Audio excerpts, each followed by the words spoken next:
Alhamdulillah. Asbahna wa asbahal mulku lillah walhamdulillah la syarikalah. La ilaha illa huwa wa ilaihin nusur. Asbahna ala fitratil Islam wa kalimatil ikhlas wa la dini nabiyina Muhammadin sallallahu alaihi wasallam wa la millati abina Ibrahim hanif wa ma kana minal musyrikin. Alhamdulillah, dengan segala kenikmatan yang Allah hadirkan, untuk pertama kalinya saya dapat bermuajahah, dapat bertatap, bertemu dengan Ummahat Fillah yang cintai Allah. Ini adalah karunia dan takdirnya. Ini adalah rizki yang Allah hadirkan dari kehidupan kita. Semoga dengan kita berkumpul di tempat ini menjadi sebuah keberkahan dan kebaikan bagi kita semuanya. Ummahat Fillah yang cintai Allah, wajah saya asing ya, tidak mengapa. Nanti saya akan memperkenalkan diri. Detak jantung yang masih berdegup. Deg-degan saya ini ketemu ibu-ibu. Nafas yang masih terasa. Degup jantung yang terus hadir ini, darah yang terus mengalir ini adalah sebuah amanah. Betul Bu? Sebuah titipan. Yang semua amanah ini yang Allah titipkan, suatu hari nanti di yaumil kiamah Allah meminta pertanggungjawabannya atas apa yang sudah kita hadirkan dan kita amalkan. Mampukah kita menjawab seluruh pertanggungjawaban ini yang Allah titipkan? Semoga dengan kumpul kita sesaat ini, Allah titipkan di dalam diri kita keyakinan atas pertolongan Allah. Allah titipkan di dalam jiwa kita bahwa mencintai Allah adalah sesuatu yang akan menguatkan kaki dan langkah kaki kita. Ternyata berkorban di jalan Allah itu mampu menjadikan kita adalah orang-orang yang semakin kecil di hadapannya. Kita tidak memiliki kekuatan tanpa kekuatan yang Allah titipkan bagi kita semuanya. Tidak kenal maka tidak ta'aruf ya. Tidak sayang. Seperti biasa memperkenalkan sejenak ya Bu. Ini siapa nih orang di depan? Biasanya Ustadz Munzir ya, dengan segala suara gema suaranya dan keberaniannya. Hari ini emak-emak nggak dikenal, ada ompongnya lagi. Nama saya Desra Bahri. Ketika saya coba tanya ke ayah saya, "Pak, apa sih makna Desra?" Beliau menyebut Des itu Desember. Sebentar lagi Ra itu Rabiul Awal. Jadi saya lahir bulan Desember bertepatan dengan Rabiul Awal. Saya asli Sumatera Barat. Aduh orang awak siko. Aduh. Awak dari Bukit Tinggi. Lahir di kota Priangan, kota Bandung. Bersuamikan orang Babelan. Tinggal di Wisma Asri depan Ustadz Munzir. Allah titipkan amanah dengan 4 orang anak, 2 akhwat, 2 ikhwan. 2 ikhwan dan 2 akhwat cucu, jadi 4 cucu. Jadi dari ini yang duduk ini adalah nenek-nenek ya, nenek dari 4 cucu. Cukup perkenalannya? Insya Allah ya, berjalannya waktu. Rasanya agar kehusuan itu hadir, agar kita adalah orang-orang yang senantiasa merasa besar, merasa kecil di hadapan Allah yang Maha Besar. Tiada layak kecuali kita memulai dengan doa ya. Boleh? Ya, kita memulai dengan doa. Kita tengadahkan tangan kita. Ya Rabb, Ya Arhamar Rahimin, Ya Hayyu Ya Qayyum. Allahumma sholli ala Sayyidina Muhammad wa ala ali Sayyidina Muhammad. Ya Rabb, kami yang menundukkan kepala ini, kami yang menengadahkan tangan ini adalah hamba-Mu yang terlalu banyak melakukan kekhilafan diri. Terlalu banyak dosa-dosa yang kami sengaja atau dosa yang kami tahu itu adalah sebuah dosa. Tiada tempat kami bersandar ya Rabb kecuali hanya kepadamu. Tiada tempat kami meminta ya Allah kecuali hanya kepadamu. Ya Rabb, Engkau sungguh mengetahui siapa sebenarnya diri ini. Engkau yang paling tahu siapa sebenarnya kualitas diri ini.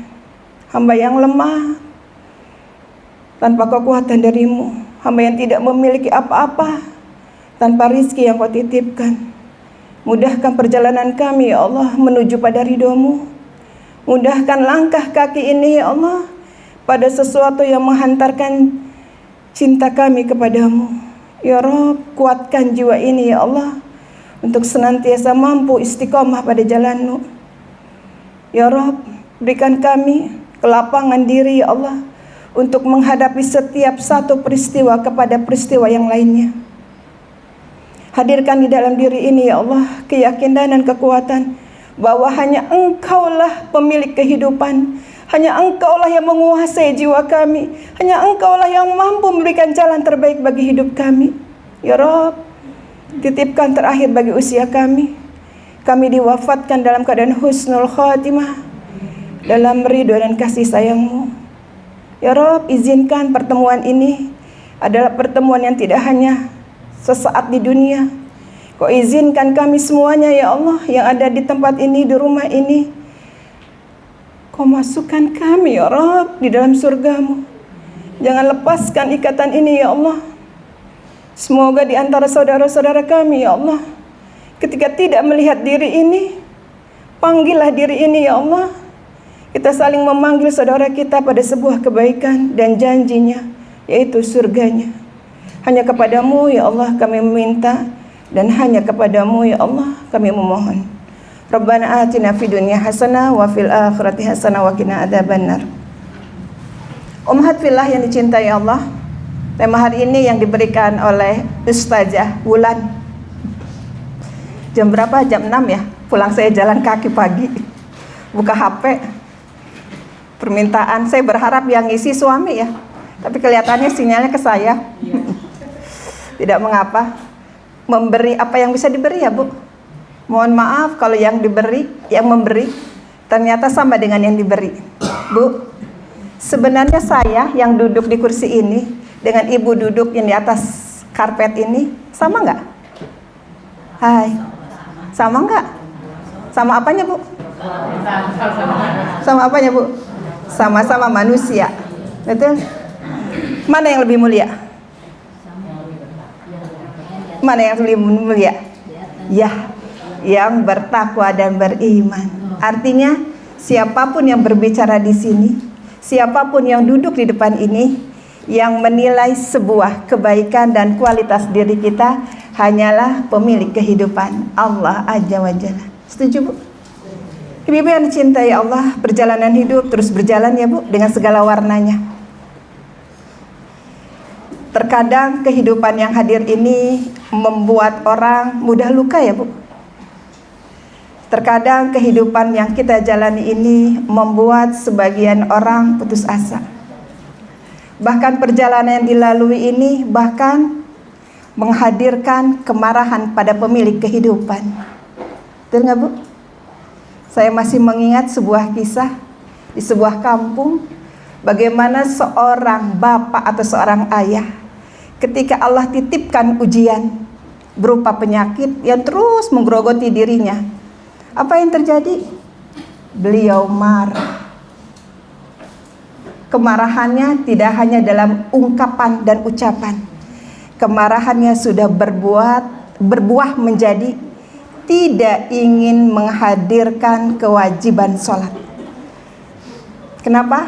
Apa yang beliau katakan? Semakin aku dekat dengannya, menurutnya, semakin aku senantiasa taat kepadanya, tidak menghadirkan kesembuhan dan kebaikan bagi diriku. Masya Allah ya Bu, kita belajar dari kehidupan.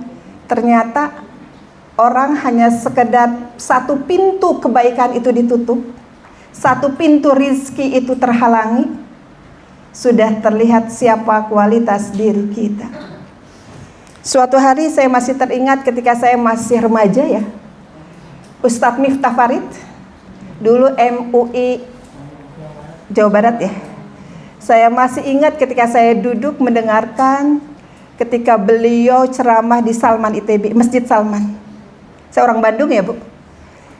Apa yang saya ingat Bu, rasanya terguras, tertoreh dalam jiwa saya. Ketika ada seseorang, sebutlah, tidak disebut dengan apa Bu, nama atau pangkatnya, dengan segala kemurahan rizki yang Allah titipkan pada dirinya, dia terbaring di rumah sakit dalam waktu yang cukup panjang. Ya Bu. Kemudian datang Ustadz.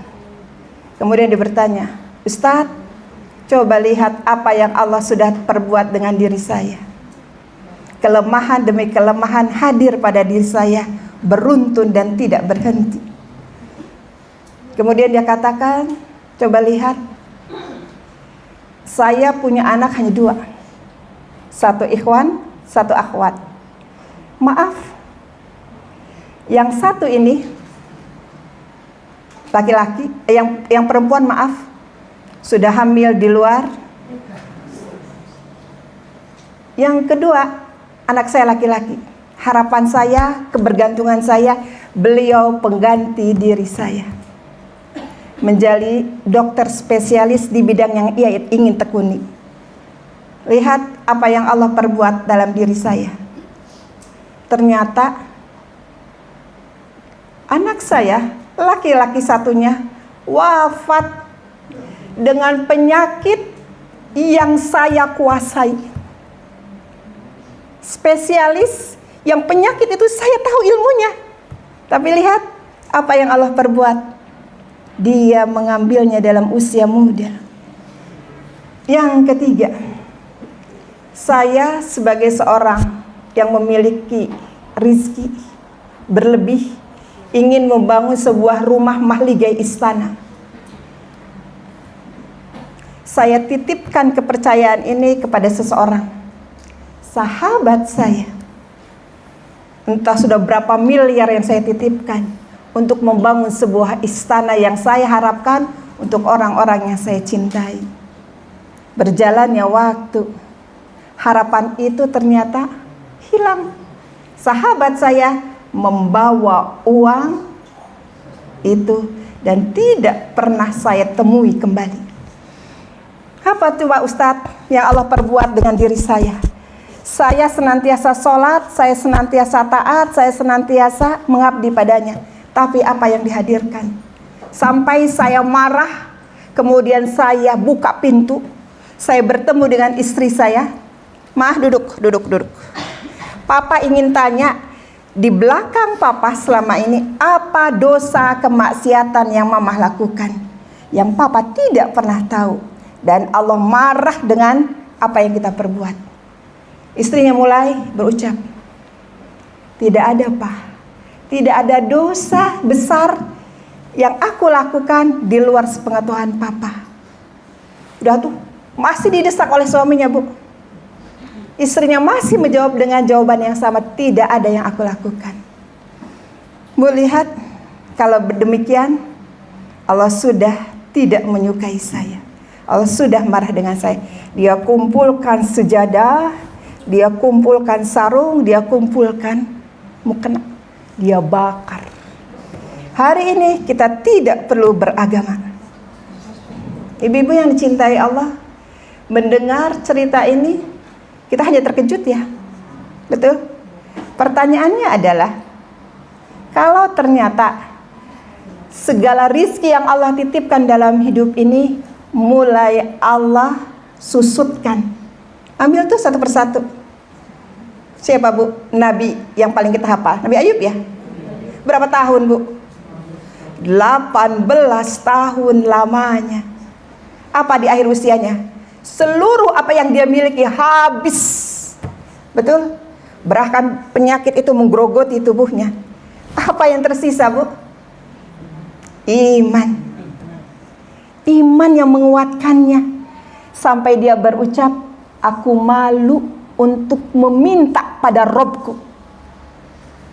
Kita rasanya kalau saya mendengar ini, dia di mana, Rasul ini ya Bu, kita ada di mana? Apa Bu yang terjadi? Kita sakit sedikit saja rasanya seluruh kecemasan, kekhawatiran, putus asa itu sudah menggerogoti diri kita ya Bu. Serasa kita menjadi orang yang mulai berucap, dosa apa aku ya Rob? Salah apa? Tapi lihat Bu, seorang manusia, Nabi Ayub alaihissalam, Rasul dan Nabi, 18 tahun perjalanan sakitnya, tetap husnuzon. Cerita ini sudah terlalu lama kita dengar ya Bu? Hai, betul? Tapi sudahkah mengakar dalam diri kita? Kita yakin dengan segala pertolongan Allah. Tema hari ini yang diminta Ustazah Wulan adalah pintu rizki. Begitu banyak pintu rizki yang Allah sediakan untuk umatnya ya Bu. Kalau boleh saya bilang, kita ini sebenarnya dimanja Allah tidak ya Bu? Manja nggak Bu? Apa buktinya? Apa buktinya Bu? Bahwa kita ini dimanja oleh Allah. Ada yang bisa bantu jawab? Benar kita dimanja oleh Allah. Apa buktinya? Apa Bu? Nikmat yang tidak terhitung. Apa yang kita minta, Allah kabulkan. Apa yang tidak kita minta, Allah berikan. Ada nggak ibu-ibu yang kalau lagi berdoa, ya Allah, hamba meminta nafas itu tetap ada pada diri hamba. Ada nggak Bu doa itu? Ibu lantunkan setiap hari. Umumnya kita, termasuk nih Bu Desra yang ngomong, yang kita minta adalah apa Bu? Rizki, rizki. Betul? Rizki demi rizki. Ibu, saya mengulang sebuah kisah. Saya senang kisah ya, maaf ya. Saya orangnya lebay. Seorang kakek usia 78 tahun, apa 76 tahun ya Bu, di usia sepuhnya, sakit, sesak nafas. Akhirnya keluarga memutuskan dibawa ke rumah sakit. Apa yang terjadi? Ternyata dia membutuhkan oksigen. Oksigen itu dibantu selama 24 jam lamanya. Apa yang terjadi Bu? Datang suster perawat menyodorkan tagihan rumah sakit. Ketika tagihan itu terlihat, dia menundukkan kepala, menangis. Suster itu bertanya, Pak, apa Bapak tidak mampu membayarnya? Bukan aku tidak mampu membayarnya. Tagihan itu, maaf ya, hanya $5.000 untuk 24 jam. Lihat, usiaku sudah 78 tahun. 78 tahun Allah tidak pernah memberikan rekening minta pembayaran atas segala rizki yang Allah titipkan pada diri saya. Selama 78 tahun, apa yang sudah saya bayar dengan segala kenikmatan yang Allah titipkan pada diri saya? Itu yang membuat saya menangis. Bu, kisah yang sederhana ini menyentakkan jiwa kita tidak Bu? Hai, menyentakkan jiwa kita nggak Bu? Bahwa kita hidup sejenak pun tidak bisa tanpa pertolongan Allah. Semuanya karenanya dan karenanya. Betul nggak Bu? Kita bisa duduk sampai di tempat ini, sampai tercengang. Ibu-ibu yang di Depok, bagi saya luar biasa pengorbanannya. Yang di Sukabumi, Masya Allah, luar biasa kan Bu? Semuanya kalau atas nama Allah, mudah kan Bu? Kalau semua perjalanan yang kita lewati itu karenanya, sesuatu itu menjadi keberkahan dan kebaikan, menjadi pahala yang terus tertulis dan tertoreh. Nikmat ya Bu? Bagaimana kita dimanja oleh Allah. Betul? Begitu banyaknya nikmat yang Allah titipkan. Ibu coba lihat di dalam surat 65 ayat 2-3.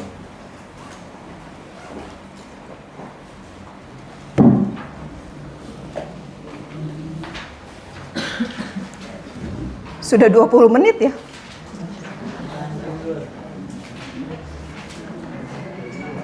Ayatnya paling kita hafal Bu.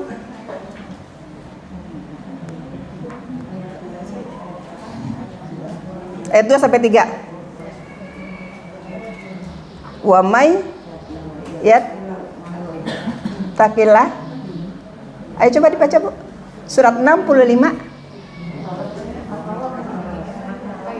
At-Tolak ya. At-Tolak surat 65. Salah saya tadi ya? At-Tolak. Ya, surat 65. Ya. 2 sampai 3.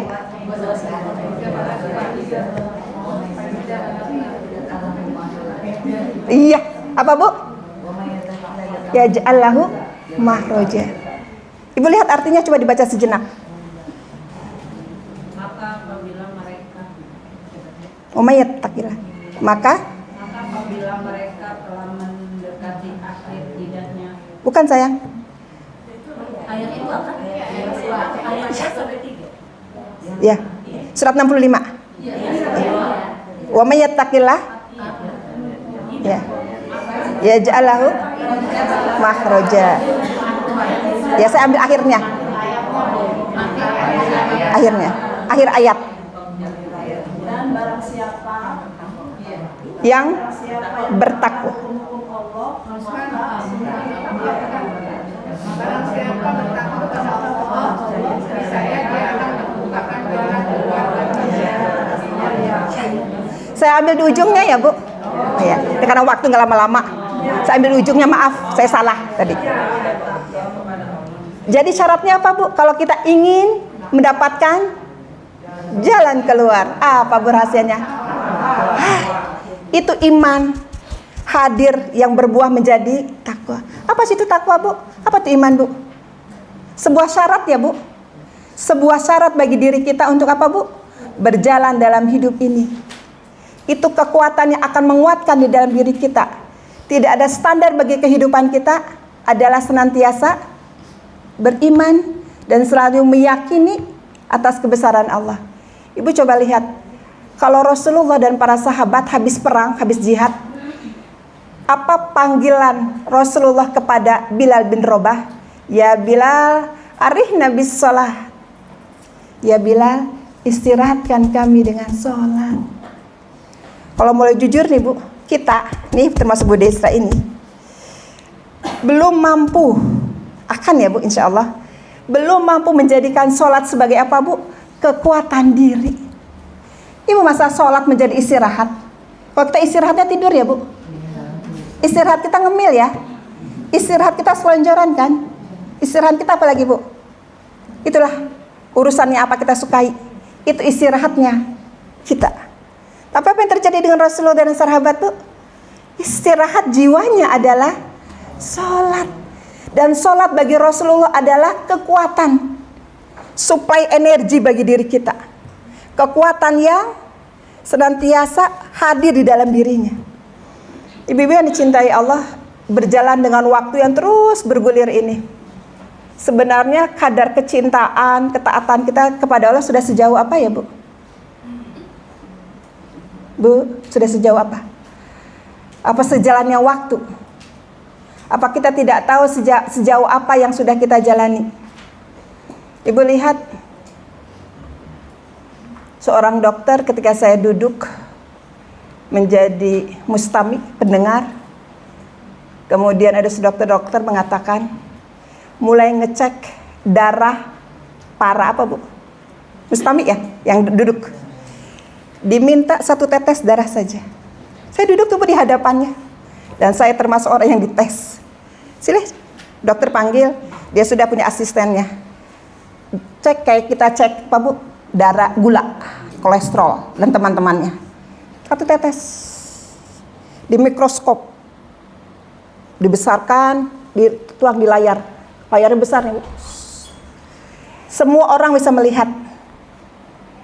Dokter ini mulai menerjemahkan darah yang 1 tetes ini dan apa yang terjadi di depan itu. Apa pertanyaan dokter kepada siapa ya Bu? Kepada orang ini, si A ini. Bu, kalau boleh saya bertanya, tujuan ibu hidup itu untuk siapa sih? Kenapa dokter? Coba lihat darah ibu. Ibu ini sampai di sini saya tercekat ya Bu. Kenapa saya tercekat Bu? Ilmu manusia. Ini ilmu ya. Ilmu manusia bisa membaca sejauh apa tujuan kita dalam hidup. Tapi tidak detail ya Bu. bandingkan dengan ilmunya Allah, Bu. Maknanya apa, Bu? Ucapan, ingatan kita kepada Allah, semuanya harus menggetarkan jiwa ya, Bu. Saya ulangi, Bu, kalimatnya. Tujuan ibu hidup untuk siapa? Emang kenapa ya dokter? Untuk Allah lah. Benar, untuk Allah. Benar, untuk Allah. Enggak. Kenapa, dokter? Lihat, darah ibu